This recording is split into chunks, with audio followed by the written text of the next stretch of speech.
Mindseye isn't a game that was ever on my radar, but it quickly started popping up everywhere, saying it was the worst game of 2025, and how people who worked on the game were coming out saying that journalists were being paid off to hate on their game. Of course, this made me have a quick glance. I was wondering what this game was, and the small bit of footage I saw made me think I really needed to give this a go, and to see for myself if the hate was truly deserved. And I just love playing the odd car crash of a video game from time to time.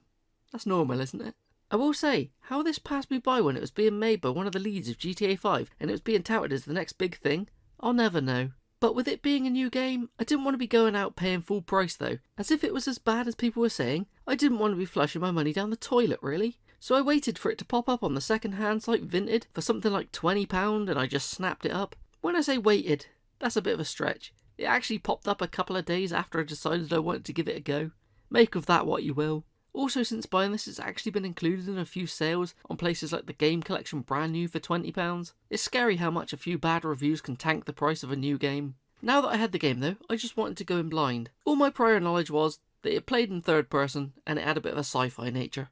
Firing the game up, I was surprised to see how polished it looked for something that everyone was hating on. Yes, it had a couple of texture pop-ins and a very small amount of stuttering at the very start, but not long into the game, it was a very smooth experience. I'm not sure if a lot of patches or anything have been implemented since its original reviews, but performance-wise, I've played much worse. I did actually read a few reviews after I'd written this one, and they all complained about crashes, of which I had none. And I can't be lying about this. I streamed almost the entire game on Twitch, so it would have just ended the stream there and then. From the start, I was sure it was going to be another open-world GTA-style clone, filled with pointless busy work, but I was happy to find out this was more of a narrative point-to-point game. It may look like an open-world game in the futuristic city of Red Rock. We're calling it Red Rock, but who are we kidding, it's just Las Vegas. It does look pretty impressive when you're on the ground level. From trailers, the pace of the game is made to look like an open-world adventure, but it is very mission to mission. As one mission ends, the next one instantly begins. There are no rest points, you just keep progressing through the story. It's not actually overly clear when one mission ends and the other one begins, to be honest with you.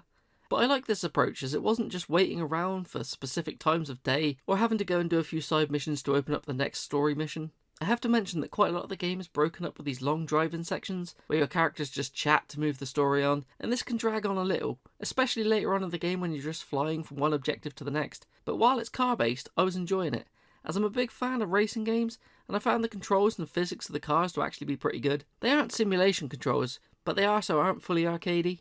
Unlike open world games, where this is a story driven game first and foremost, you won't be stealing lots of cars, but more using ones supplied to you for each mission. But this does mean the ones that you do drive have been given some attention and detail to the way they control. I have heard many people in the past say they've dropped games like Watch Dogs due to the way the cars handle, but I can't see anyone having any real trouble with this. I do need to say I had no issues with that game, but I can see what they mean. Another example of people saying that the vehicles ruined a game was how a lot of people hated the driving in GTA 4, as it went for a more realistic approach over its usual arcadey affair. But that is one criticism I can actually understand, as it just felt out of place in that franchise. In this though, when you reach your destination, it pretty much always just involves a gunfight and a target destination to reach. But I found the guns to have a good amount of weight to them, and on the default difficulty or below, you can run through this game feeling like an invincible badass. The combat reminds me of a stripped down Uncharted. There's no melee or dodge, but where you're fighting a mix of robots, humans and drones, you'll be spending more time switching out weapons on the fly to take down certain enemies, so you won't really miss these usual inclusions. Again, this game is more about the story than the gameplay, but we'll talk about the plot in a bit. Some people may find the lack of enemy variety a bit of a bore, but I found as you get bigger weapons and you get to turn the tides on your situation, going from the hunted to the hunter, with more meaty firepower, it didn't bother me what I was shooting at. I just enjoyed its satisfying explosions and heavy noises when you hit an enemy. I'm a simple person.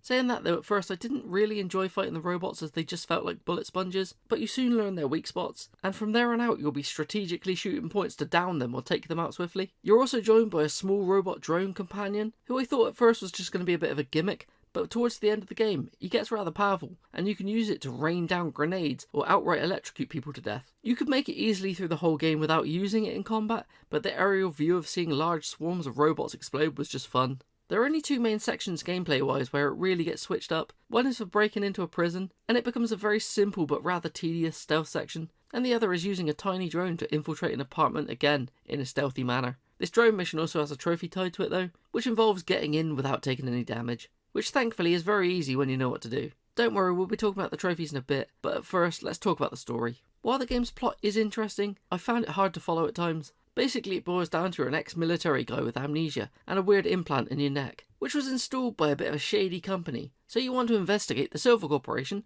to find out what happened to you, and figure out why you're haunted by strange visions. From here you meet characters from all different fields, such as the mayor, hackers, scientists and the military, who all end up entwined in a search for a certain artifact. The game leans heavily on the AI aspect of technology, but also has a more otherworldly twist. I don't want to say too much about the story though, as with even how convoluted it gets, it did actually keep me entertained, and being a narrative heavy game, spoiling the plot takes away from the game's main focus. Trust me, at points I was really asking myself what the hell was even going on, but it does kind of make sense at the end. There are a few of these small side missions which play out like flashbacks to try and flesh out the story a bit, but these feel more like arcade shooting galleries and are not required for any trophies. I genuinely think I heard the trophy hunters let out a sigh of relief then. I don't know if they stopped showing up as new ones because I stopped doing them, or if there is just not that many in the game.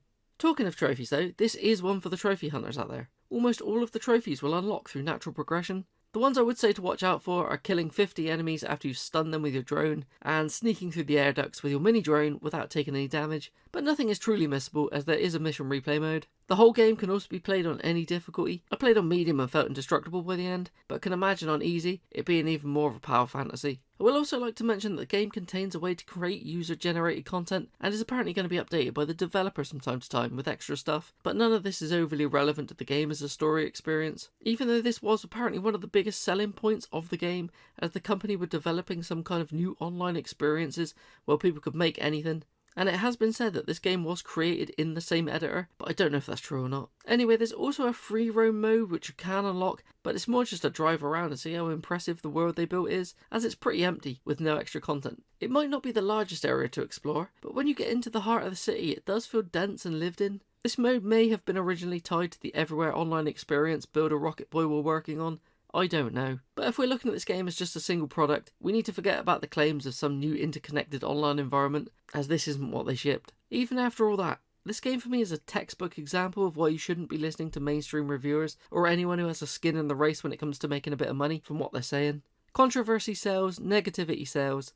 It's just the nature of the beast these days. No one wants to watch a guy like me saying I enjoyed the game, and I would say if you can get it cheap, give it a go. It feels like a 2010s era third-person shooter, and for that alone is why I had fun. It's not bogged down with any crafting or overly pointless mechanics. It's just watch the story, shoot things, and drive around in futuristic vehicles. Sometimes I just like a simple game. As I alluded to earlier, I don't know if I was playing this post-patches, but I didn't really run into any of the crashes or game-breaking issues that people have complained about. This might have just been a launch date issue, or an issue with the platform it was being played on. I played this on a base PS5, and most of the crashes looked like they were happening on PC. I actually believe this might end up being looked back on more fondly in years to come, a bit like the way the Order 1886 was. No, it isn't as good as that, but that was also shit on by critics for being too short and a waste of your money, and people are now saying they wish they saw a sequel to it. All I can go on with this game is my own personal experience, and that is, it was just fun. I sat and played this over a couple of days from start to the Platinum Trophy, and I actually look forward to each one of my play sessions. It was never a slog. Yes, some of the missions are a bit drawn out, but not enough to hate on them.